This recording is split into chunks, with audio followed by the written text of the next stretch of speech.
That would be huge. It's just about seeing the opportunity in Hmm. things and Yeah. seeing what things can be before they're anything, Hmm. you know? Yeah. So when you had this idea for the gym, like, did you already have it visualized in your head, or did you know that this is just what you wanted to do? I want to start a gym, but I don't know how big. I don't know did you already know what the end goal was going to look like before you So started? in your head, like in my head, I knew kind of what I knew the colors, the machines I wanted, like what it was gonna look like in terms of, like when you walk in, the vibe you would get.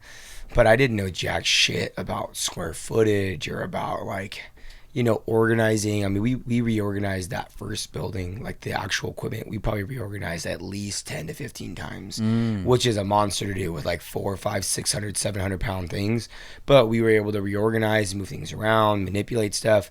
So, it wasn't like I knew identically of what it was, but I knew in my mind, like when people, and it's so funny because I knew people doubted me, and I have to give them a pat on the back for not like telling me that. I appreciate it, Mm. but I did have friends that are like, as we started getting ready to move to the second building, they would tell me like, "Hey, bro, I'll be real with you, dude. When you told me you were gonna open the first gym, like."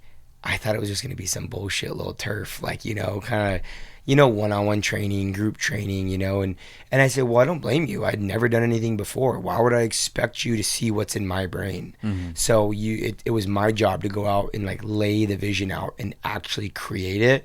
But I wouldn't say that I had an identical idea of what I wanted. What actually ended up happening was probably somewhat different, but it provided the same vibe, same inspiration that I had in my brain of what the end goal was. So, So when you got the idea that you wanted to start the gym, how did you actually come up with the funds to get it going? so a couple different ways is, the bigger thing is loans. So like the majority of your well, I shouldn't say the majority now because now going through the second build out, the build out was more expensive than the equipment. But mostly, most gyms on a smaller, like under 10,000 square feet, your equipment's going to be probably your most expensive just because there's less square footage that you have to do work to. So then most of your money is allotted towards equipment. So that was the biggest thing to loan out for all that. I did have school money that like my grandparents had saved for my brother and I to go to school. I didn't have to use it because I earned a full ride scholarship. So like my parents like, well, if you just want to use some of it for the gym, you can use some of it there. So loans, I had that. I flushed my entire bank account that I had saved up. So like I sold my Xbox, sold my computer, sold my paintball gear, I sold everything I could in my possession, so except for my phone, so that I literally could buy bars, buy weights, like things that weren't covered in my loan. That I was like, fuck, I forgot about this. Like I need to buy these specialty bars. I need to buy these metal plates that I didn't put in my loan. Things like that. So those were like the three main sources, and then you just reinvest. Like as soon as you open your doors, as soon as you get some money, reinvest. As soon as you get money, reinvest. As soon as you get money, reinvest. And there was times the first 6 months where I'd be like, I don't have fucking money for rent. So a line of credit, whether it's from friends and family or it's from a bank, as a business owner, you just fucking figure it out. Like I worked on the side, I still do coaching to help kind of supplement so I can continue to put money back in the business. Like my wife and I could have a really healthy salary, but I'd rather accelerate the growth of our business. So I still do coaching on the side to make money, so that like that pays for our mortgage, so I don't have to take that money from the business.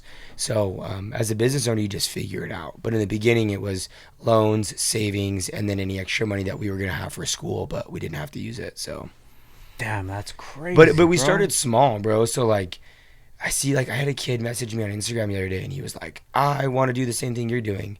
I'm like, bro, this building alone, the build out was 500 grand I had saved to be able to do that. And I was like, out of pocket, cash, 300 grand for that build out. And I'm like, and I'm lowballing. That doesn't even include all the fixtures and everything that I brought over from the other gym in terms of like the front desk, the computers, the cleaning supplies, everything that comes included. And then on top of that, that didn't even include the $500,000 of new equipment that we have to buy. So people think like, oh, I want to do what you do. I'd be like, bro, you see that tiny little fucking gym that I was at for 5 years of my life? Like, you know this because you've been a business owner this long, bro. People don't understand what 5 years of eating shit looks like, bro. Like, they just Yeah. don't understand that. So we started small. It was a small gym, and we overcrowded it to the point where we were forced to grow. Where I think I see so many people open elaborate business schemes, and then they're out of business in fucking 6 months because they don't realize, like, dude, it takes time, especially in our industry. You have to build up members, and it takes a long time to build up members.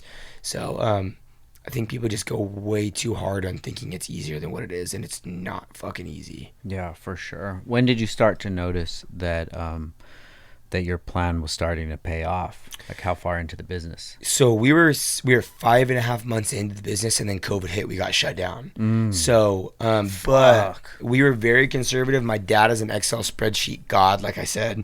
So when I went to him and I was like, "Hey, I know the numbers that I want. Can you just show me how to put it on an Excel spreadsheet?" So he kind of helped me like put it on an Excel spreadsheet, so my brain wasn't so like I know what I need to do. He helped me kind of organize it.